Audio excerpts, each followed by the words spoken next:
Hello everybody, so I'm at a Space to Grow community garden in Sunderland, and I'm just doing like a series through the year on what jobs you should be getting done as and when, you know, like for new gardens and stuff, but it might help other people out as well. I'll show you around. I'll show you what I'm going to be doing today for February. It's a bit late and it's a bit windy. I can see my cat blowing off, can you soon? Right, I'll wear them. Let's have a look. Right, so starting off, this is just our front flower bed. It's mostly planted up with natives, but I'm getting some nice ornamentals in there, hopefully today to come up in the spring. Move over to the rose beds. Well, I cut these back last month. They hadn't been cut back in about 10 years. The garden's 10-year-old this year. Absolutely gorgeous, like ancient varieties, because we're right next to St. Peter's Church, established I think in the 600s. So all of these rose species would have been around at the time the church was founded.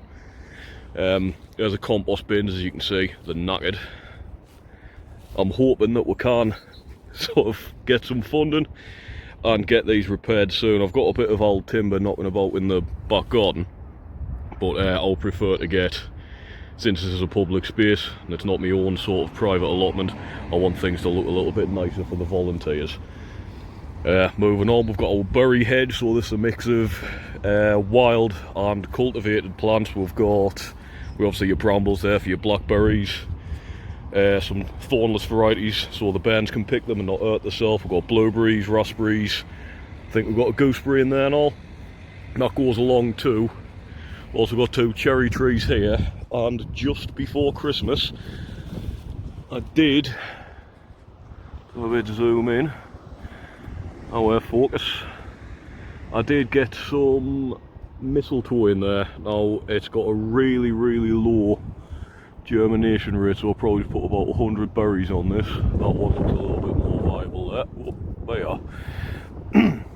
So I'm hoping I'll get some mistletoe and all, because that'll look really nice growing out, especially getting a bit, take about 5 years to be ready to harvest, but it'll look nice, and the cherries I feel are lovely as well. Got myself caught on there. Right, going back, these are our veg beds.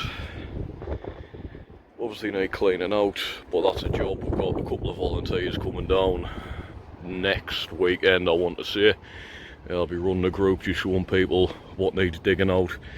Need these fixing and all, but you know, they've been in 10 years. It's not the highest quality treated timber.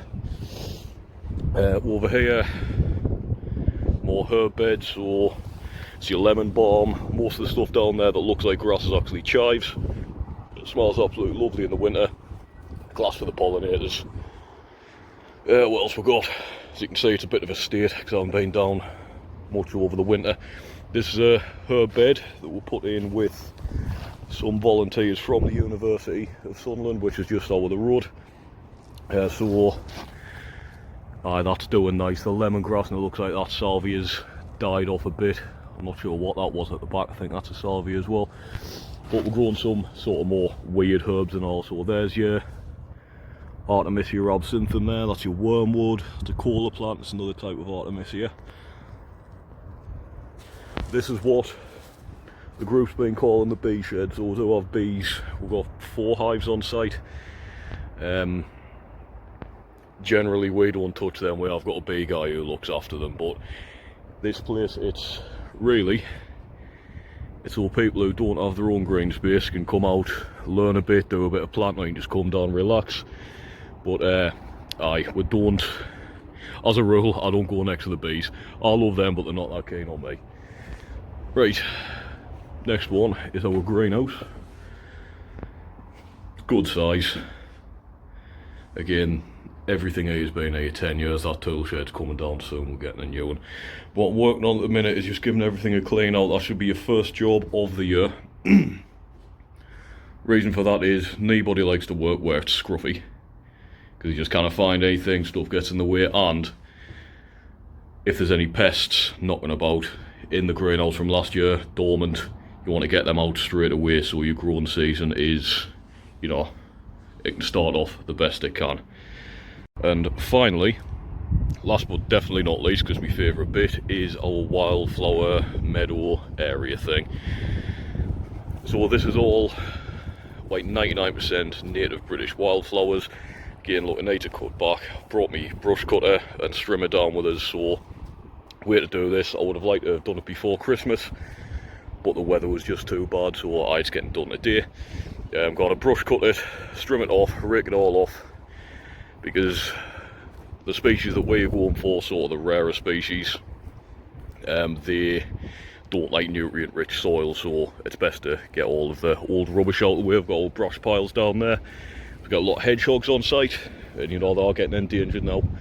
That buddleia needs cutting back. To be fair, a lot of the shrubs could do with the cutting back.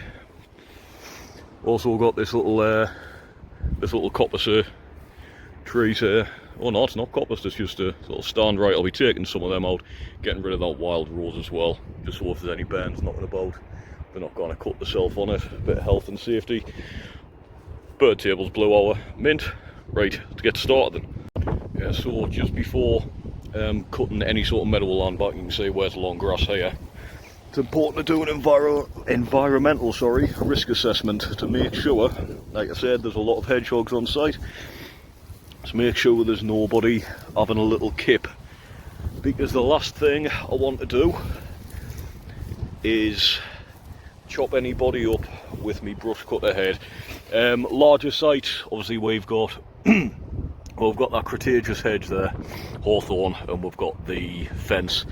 Rabbits and stuff can't get in, but if you've got easy access areas for little critters and you're doing cutting back, obviously check beforehand, because you know it's their home as well. You don't want them getting killed just so you can have a nice looking lawn, do you? Right, get this started, bring you back when I'm done. So, cut back as much as I can. It's a good thing I went on about the environmental risk protection, because that little brush pile over there, I'm not getting too close. When I was looking around, there was quite a bit of movement. So I'm assuming it's hedgehogs or something. It could be rats, to be honest, but I still don't want to take the risk. So decent amount to cut back, we can get that raked off. Also, the reason why I like doing this in the winter or autumn is the crocuses are starting to come up. So I think for this year at least, it's going to be a little bit wilder than maybe some of the rest of the management team would like, but just what happens in it. Like, nature's nature, you kind of change it. It's very early for these to be coming up though, which is a little bit scary, especially since we're literally on the banks of the Wear and the wind coming off. It's probably about 2 degrees. It's absolutely numb.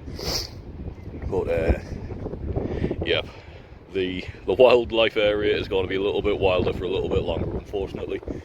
Shame I was having fun with the old brush cutter, but these things happen. Well, another good thing to do this time of the year is revitalise your wildflower area. So I've got these yellow rattle, or Rheanthus minor, to give us its proper name.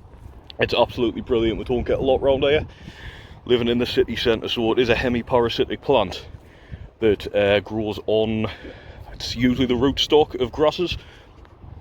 On there you can see, well, it has been semi-cut back, but the grasses are starting to outcompete the, you know, the flowers and stuff that ideally would want to see more of. Usually we do a 80-20 split, grass to wildflower, and at this point it's probably about 95-5 grass to wildflower, which isn't ideal, especially since we're trying to encourage more wildlife into the area, pollinators and stuff like that. We want to keep little bees happy as well. So I've scarified the soil there, done a couple of little patches, and oh, here we're going. What's going on?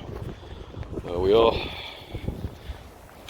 Just lightly oversow these seeds, and there we'll go. Hopefully, oh my knees, we should get some good flowers up this year. I am coming back to get some semi-native bulbs and all, or actual native bulbs. I've got some Allium ursinum wild garlic bulbs knocking about somewhere. I think they are illegal to harvest in the UK without the owner's permission, but one of my gardens I'll look after, the entire garden's wild garlic, so I can have as much as I want. I've landed on my feet with that. I will, however, once I plant that, I'm going to plant them in a container because they spread like mad, and I don't want to get any trouble off the church for infesting the land with free food. So if I get round to doing that and I remember to video it, I will show you what the crack is there. Right, so another job, keep listing them off, for this time of the year is early sowing. You'll have seen us plant the wildflower seed. Well, you sow the wildflower seeds outside. So what can you grow in the glass? You probably, if you got indoor space to grow, absolute perfect. You can grow wherever you want. Since we're doing this in a greenhouse, I'm a little bit limited, even though it is protected by the elements and still gets like cold on at night.